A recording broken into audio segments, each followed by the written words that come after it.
Hey guys, it's Adrienne. Unfortunately, the summer is coming to a close, but that means it's time for a summer book haul. Throughout the past 3 months, I have acquired quite some books. I think there are 13 books in this book haul, but that's okay because some of them were gifts and it's 3 months. 13 books in 3 months is not that bad. First up is a book that I heard about from Krista from Books and Jams. She mentioned that this would be a really good Father's Day present, so I didn't even finish the video. I put it on pause and then went to Book Depository and I ordered this book for my husband, and then I started to finish watching the video because I thought it sounded like something just so wonderful, and I love this author. The book that I'm talking about is Things My Son Needs to Know About the World by Frederick Bachman. I read A Man Called Uwe by Frederick Bachman and I absolutely loved it. And this one sounds like it's going to be the combination of really funny and really heartwarming stories. My husband read to me little pieces of it as he was reading it.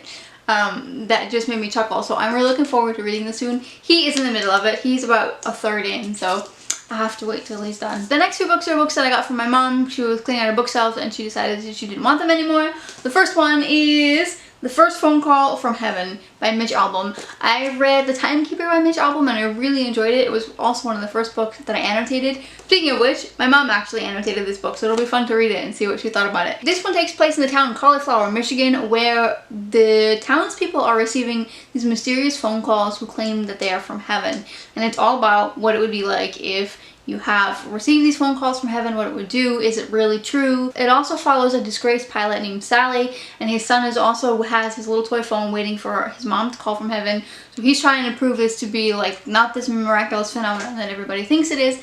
I think this will be a really cute, interesting one. Mitch Albom has a knack for making books really impactful and powerful. Whether you are religious or not, you can always leave with some small nugget of truth. So I'm very excited to read and annotate this one as well. The next book that I got from my mom's bookshelf was Mercy by Jodi Picoult. I have read most all of Jodi Picoult's books. This is one of the few that I haven't read, and this one deals with euthanasia. I'm not exactly sure anymore what the story is particularly about, but I know that Jodi Picoult always writes books about really controversial topics. Euthanasia is one of the many, so I am quite interested in reading this one at some point as well. Next up from my mom's bookshelf is another edition of the Velveteen Rabbit. In case you're new around here, I collect Velveteen Rabbit books. This is my favorite children's story of all time. Speaking of which, my mom every year draws pictures of the Velveteen Rabbit, various scenes from the book, because she used to read it to some woman in a rehabilitation home for drugs and alcohol addiction, and now she reads it to her moms from her organization.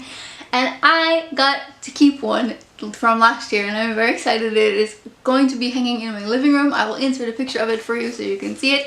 It is beautiful. Velveteen Rabbit is my favorite children's story. And the last book that I snagged from my mom's bookshelf is The Last Lecture from Randy Pausch. I don't know a whole lot about this one, but I do know that it follows a professor who was asked to give his last lecture, as many professors do. The purpose of these last lectures is to impart on students the things that you would like them to know before you die. But Randy actually is gonna die because he has diagnosed with cancer. My mom, by the way, does grief. So if you're wondering why all my mom's books have to do with death, she works with people who are dealing with grief. So it's a really important topic for her, and I actually really like them. I should probably do a grief books recommendation video. If you want to see one of those, leave it in the comments below. Anyway, back to this book. I've heard that it is a combination of really funny moments, really impactful moments, really sorrowful moments. I love a book that kind of can have all of the feels. Next up, guys, you would be so proud of me. I went to Barnes & Noble's 4 times while I was in the States, and you know how many books I bought? 1. And it was on sale for $7 for hardcover. So how could I not? I got The Duchess by Danielle Steel.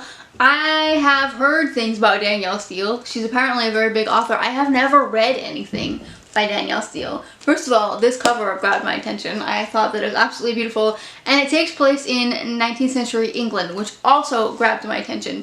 This one is about a woman who is born into a castle in England. She's her father's favorite child, and so she has been trained to be his heir, but when he passes away, her half-brothers kick her out, and so she has to try to make something of herself in a society where she is not comfortable in. She has no references to find a job, and then of course you see what kind of impact this all has on this poor woman. So I'm excited, my first Danielle Steel book. Let me know in the comments below if you have read this book and if you like it, because I'd like to know. I'm curious. I had this thing that I was doing when I was in the States. I would start a book, I would lose interest briefly, and I would want to pick up an entirely different genre of a book, and then I would start that one, and then I'd go back to the first book that I was reading. One of the things that I was really wanting to read was like a nice romance book. I don't do romance books a whole lot, although I have been reading a lot of romance lately, but I was on vacation and I was really in the mood for one. I saw this one on Target on sale, so I picked it up so I could read a nice romance book, and it was rather large, so it would take me a while, and that is After by Todd. I didn't actually ever read more than 2 chapters of this book because I was in the middle of Tower of Dawn and I wanted to switch it up a little bit. I read 2 chapters and decided that I wanted to read Tower of Dawn after all, so I haven't actually read it yet. But this one follows a girl, I don't remember what her name is, and she gets mixed up with these bad boys. It's, you know, most people have heard of this book. A lot of people didn't like this book. Some people did, but a lot of people didn't. I don't really know what I'm going to think about it. It's a movie, apparently, so I'd like to read the book so I can watch the movie, but we'll see. Next up is a book that I scored at the dollar store, $1. And it is easily one of my favorite books that I have read so far this year. My mom and I saw it at the dollar store and we decided we wanted to buddy read it. Again, it's a book that has to do with grief. I should just call this the grief book haul. Anyway, this fantastic $1 book was Eleanor by Jason Gurley. I don't even really know how to explain this book, but I'm gonna do my best. We start off at the very beginning of the book in a prologue. We follow a woman named Eleanor, and she has a daughter named Agnes. And she decides that she needs to commit suicide for whatever reason. I don't want to tell you because it's part of the prologue. Several years later, we follow her daughter Agnes, and Agnes has 2 twin girls, Esmeralda and Eleanor. Agnes is still grieving her mother, and one day she gets into a car accident and her daughter Esmeralda dies. The rest of the story follows predominantly her daughter Eleanor. Up until this point, that is all that I knew. My mom and I read the inside cover of the book, and that's all it really said, so we assumed it would be like a contemporary book, sort of trying to deal with grief.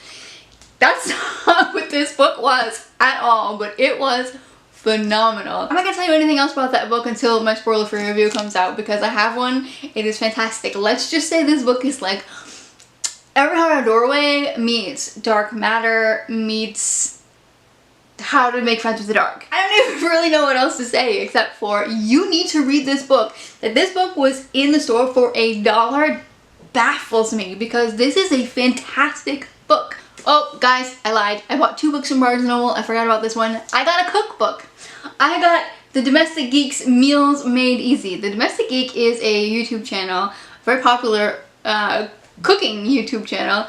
Let's just say, okay, a little bit about me. I have very poor eyesight. You all know this by now, but because of that, I also have a very weak sense of smell. And because of that, I'm not a good cook because your taste buds also are affected by your sense of smell.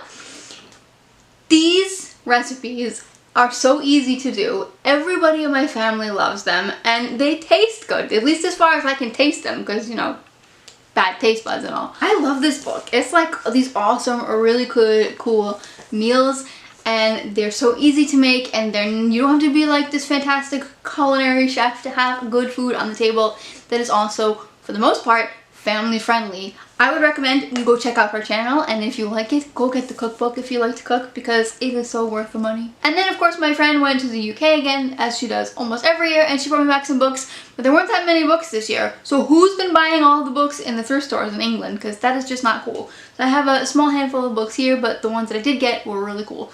The first book is The School for Good and Evil, The Last Ever After by Saman Shanani.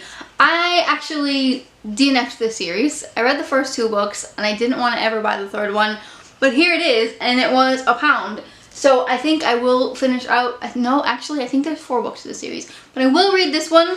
I'll give it a 3rd chance. I have a review for, I think, both of these books, but it might just be the first one. I talked about the second one in a wrap-up. I'm not really sure, but I'll leave the links down below. The first one follows 2 girls named Sophie and Agnes, and Sophie has been dreaming about going to the School for Good and Evil. She wants to be a princess for her entire life, and Agnes really could care less. So these girls get picked up to go to the School for Good and Evil, but Sophie ends up in the School for Evil, and Agnes ends up in the School for Good. And it follows their whole adventure, and there are lots of things happening in this book. This is quite a chunker. I think this might be one that I either pick up for middle grade March or potentially next month for sequel September. Next up was Iron and Bone by Rachel Kane. This one I don't know a whole lot about, but it did seem rather interesting. It's about a great mystical library and a boy going into training for the library as a spy for his family, but his loyalties are tested. It sounds like potential fun. I don't know. Have you read this book? Do you like this book? Let me know. Next up is a book that I am both thoroughly excited and disappointed to have. Thoroughly excited because I really want to read this series now that I know actually what it is, because how long have I been sleeping under a rock? How do I not know about this? And yet it's the third book in the series, so I have to wait a while. Anyway, The Iron Crown by Rochelle Mead. How did I not know that this series existed? I forget what the first one is called. I think it's called Stormborn. And I read the description and it made me laugh and think that this book is actually going to be fantastic, because it's about this girl who is like this otherworld mercenary. I don't know very much about what she does, but the thing that got me the most is that there was this prophecy that her firstborn child could change and doom all things. So every otherworld creature is trying to seduce this girl so that they can make this firstborn child. It's like, I don't know, a race to the finish. I'm gonna stop right there because I can make so many more jokes. Anyway, I'm really excited to read the series, so much so that I put the first one on my wish list for my birthday, which is in a couple weeks, so I'm hoping that I can grab that one, because if I do, it will be the first book that I read for my birthday haul. Next up is another book from a series that I'm collecting, and that is The Iron Warrior by Julie Kagawa. I have the Iron Prince? Iron Fae? I forget what it's called. It's from the Iron Fae series. I have the first book, I have the fifth book, now I have the third book. All I need is the second and the fourth book, and then we'll be done. Next up is one of the Spiderwick Chronicles books by Holly Black. This one is The Wrath of Milgarath, only I have this one already. That's okay, because I'll just give one of the copies to the thrift store that my organization owns, so I will make somebody else happy with the book. The next book is a book that I probably will give to my eldest daughter or will read as a family, and that's Nanny McPhee, The Tales of Nurse Matilda by Christiana Bland. It's a movie. I feel like I may have read this when I was a kid. Is that possible? I don't remember. But anyway, I would like to read it with the kids and then potentially watch the movie. That wraps up my summer book haul. I am really excited to read most of these books, so you'll be seeing them in my future TBRs and wrap-ups quite soon. If you want to buddy read any of these books with me, let me know down below and we can certainly do that. If you enjoyed this video, give it a big thumbs up. If you have not yet, I would love for you to subscribe. Thanks for watching and see you next time. Bye.